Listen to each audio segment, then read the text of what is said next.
Welcome back guys. Let us discuss 11th question of exercise 8.2. Prove that the coefficient of x raised to power n in the expansion of 1 plus x raised to power 2n. तो हमको इसके expansion में x raised to power n का coefficient निकालना है is twice that is equal to 2 times the coefficient of x raised to power n in the expansion of 1 plus x raised to power 2n minus 1. तो ये जो coefficient आएगा इसमें x raised to power n का वो उसका twice है, तो ये हमको प्रूव करना है। तो यहाँ पे हम जनरल टर्म लिखेंगे। सबसे पहले हमको कोई भी क्वेश्चन है जिसमें कोफिशिएंट निकालना है बाइनोमियल में, तो x plus y raise to power n के लिए जनरल टर्म लिखेंगे। यहाँ पे x और y क्या हो सकते हैं, दे कैन बी पॉजिटिव और नेगेटिव। इसकी जनरल टर्म या r प्लस वनथ टर्म का जो फॉर्मूला होता है उसको लिखते हैं t r plus one equal to n c r x raise to power n minus r y raise to power r।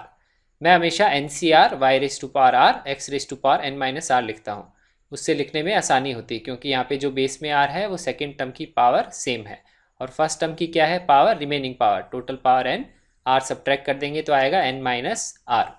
तो हमको यहाँ पे पहले हम लिखते हैं 1 plus x raise to power 2n की जनरल टर्म। इसकी जनरल टर्म लिखेंगे सिमिलर तरीके से, तो हम लिखेंगे t r plus one 2n c r, second term raise to power r, first term raise to power 2n minus r. तो इस तरह से हमने इसकी जनरल टर्म लिख ली। जनरल टर्म को ध्यान रखने का तरीका है कि एनसीआर में जो बेस में आर है वो second term raise to power r है। तो यहाँ पे अगर आप नोटिस करेंगे तो ये 1 की पावर है, तो ये बेसिकली क्या है, ये वैल्यू क्या है 1, तो इसको हम 1 लिख सकते हैं। ये पार्ट में हटा सकता हूँ। तो इसकी जनरल टर्म है 2n x raise to power r. अब मुझे क्वेश्चन में निकालना है coefficient of x raise to power n इसमें। तो इसके लिए क्या होना चाहिए, आर की वैल्यू हम क्या सब्सटीट्यूट करेंगे। अगर आर को मैं यहाँ पुट कर देता हूँ इक्वल टू n, तो यहाँ आएगा x raise to power n, ये हमारा कोफिशिएंट आ जाएगा। तो coefficient of x raise to power n क्या होगा, ये ही कोफिशिएंट होगा। यहाँ पे आर की जगह क्या सब्स्टिट्यूट कर देंगे, simply we will put n। तो ये हमने coefficient of x raise to power n निकाल लिया 1 plus x raise to power 2n में।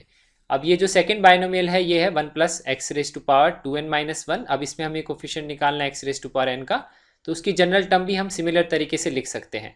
ये ध्यान रखिए 1 plus x raise to power something का कभी भी बाइनोमियल का जनरल टर्म लिखना है तो उसको कैसे लिखते हैं, पावर एन सी आर, उसके आएगा 2n माइनस वन सी आर और आएगा x raise to power are.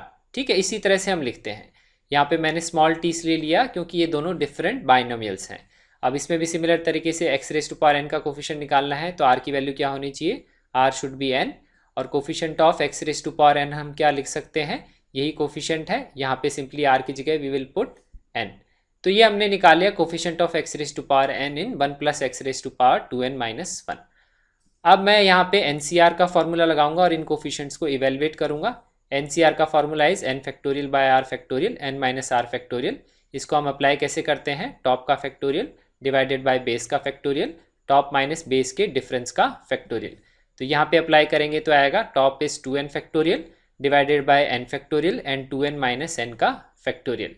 यहाँ पे भी सिमिलर तरीके से अप्लाई करेंगे तो आएगा 2n minus one factorial divided by n factorial divided bye 2n minus one minus n factorial. अगर हम आप इसको सिंप्लीफाई करेंगे तो 2n माइनस n क्या हो जाएगा, ये n फैक्टोरियल ही हो जाएगा। तो इस पार्ट को हम लिख सकते हैं 2n factorial divided by n factorial n factorial. Similar तरीके से यहाँ पे देखेंगे तो 2n माइनस n क्या हो जाएगा n, तो ये वैल्यू क्या है n माइनस वन फैक्टोरियल। तो इस टर्म को भी हम इस तरह से लिख सकते हैं। अब मुझे इनको इवेलुएट करके मुझे बताना है कि जो फर्स्ट टर्म में जो मैंने कोफिशिएंट निकाला x raise to power n और जो सेकेंड टर्म में वैल्यू आई, तो ये दोनों क्या है, फर्स्ट टर्म की वैल्यू ये क्या है, this is equal to 2 times of this value. इसका मतलब अगर ये वैल्यू अल्फा है तो ये वैल्यू क्या होगी, दिस विल बी 2 अल्फा। तो मुझे ये प्रूव करना है, तो बेसिकली मेरे को इन दोनों वैल्यूज़ को करना है कंपेयर। तो यहाँ पे आप नोटिस करिए डिवीजन में दोनों के n फैक्टोरियल है, तो इतना पार्ट तो सेम है। तो अगर मैं ये प्रूव कर दूँ कि ये जो पार्ट है 2n factorial by n factorial equal to 2 times of 2n minus one factorial by n minus one factorial, तो हमारा क्वेश्चन प्रूव हो जाएगा। तो ये फैक्टोरियल्स का डिवीजन है और यहाँ पे फैक्टोरियल्स क्या है, वेरिएबल की टर्म्स में लिखे हुए हैं। तो देखिए हम उनकी कैलकुलेशंस कैसे करते हैं। तो यहाँ पे मैं एक इंपॉर्टेंट कॉन्सेप्ट डिस्कस करूंगा कि हम n फैक्टोरियल को कितने डिफरेंट तरीके से हम उसको रिप्रेजेंट कर सकते हैं। वही कॉन्सेप्ट हम इस क्वेश्चन को सॉल्व करने के लिए यूज़ करेंगे। तो देखिए n फैक्टोरियल का फॉर्मूला होता है n, n minus one, n minus two, n minus three, इन सब का मल्टीप्लीकेशन अप टिल 1। तो बेसिकली n फैक्टोरियल कहता है कि इस नंबर को हम रिड्यूस करना स्टार्ट करेंगे 1 से और जितने भी इंटीजर्स आएंगे सबको मल्टीप्लाई कर लेंगे अप टिल 1।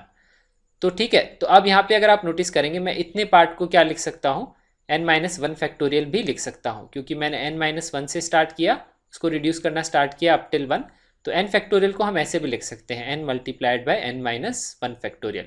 और हम क्या लिख सकते हैं, अगर मैं यहाँ से रीड करना स्टार्ट करूँ तो ये है n माइनस 2 फैक्टोरियल, तो n फैक्टोरियल को मैं इस तरह से भी लिख सकता हूँ n minus 1 n minus 2 factorial. Similar तरीके से मैं n फैक्टोरियल को लिख सकता हूँ, अगर मैं यहाँ से रीड करना स्टार्ट करूँगा तो ये है n माइनस 3 फैक्टोरियल, तो n फैक्टोरियल को हम ऐसे भी लिख सकते हैं n multiplied by n minus 1 n minus 2 and n minus 3 factorial. तो बेसिकली किसी का भी फैक्टोरियल हमको लिखना है, हम इसको रिड्यूस करना स्टार्ट करते हैं और जहाँ पे हम स्टॉप करना चाहें वहाँ पे हम लगा देंगे फैक्टोरियल। तो ये कॉन्सेप्ट अब मैं यहाँ पे यूज़ करूँगा डिवीजन ऑफ फैक्टोरियल्स के केस में। तो ये जो 2n factorial divided by n factorial है, उसको मैं कैसे लिख सकता हूँ, 2n multiplied by 2n minus 1 factorial. मैंने यहाँ पे रुका, 1 से रिड्यूस करके उसके आगे लगा लिया फैक्टोरियल। n को रिड्यूस किया तो सिमिलर तरीके से लिखेंगे n माइनस 1 फैक्टोरियल। ऐसा मैंने इसलिए लिखा क्योंकि बेसिकली मुझे इन वैल्यूज़ को कंपेयर करना है। और अगर आप राइट साइड में नोटिस करेंगे तो यहाँ 2n माइनस 1 फैक्टोरियल है और n माइनस 1 फैक्टोरियल है, इसीलिए मैंने यहीं तक रिड्यूस करके उसके आगे लगा लिया फैक्टोरियल। अब आप यहाँ नोटिस करेंगे तो ये दोनों वैल्यूज़ कैंसिल आउट हो जाएंगी n की, तो ये आएगा 2 multiplied by 2n minus 1 factorial upon n minus 1 factorial. तो ये वैल्यू हम यहाँ सब्सटीट्यूट कर देंगे, तो ये पार्ट तो आ गया ये, और n फैक्टोरियल से हमने उसको डिवाइड कर लिया।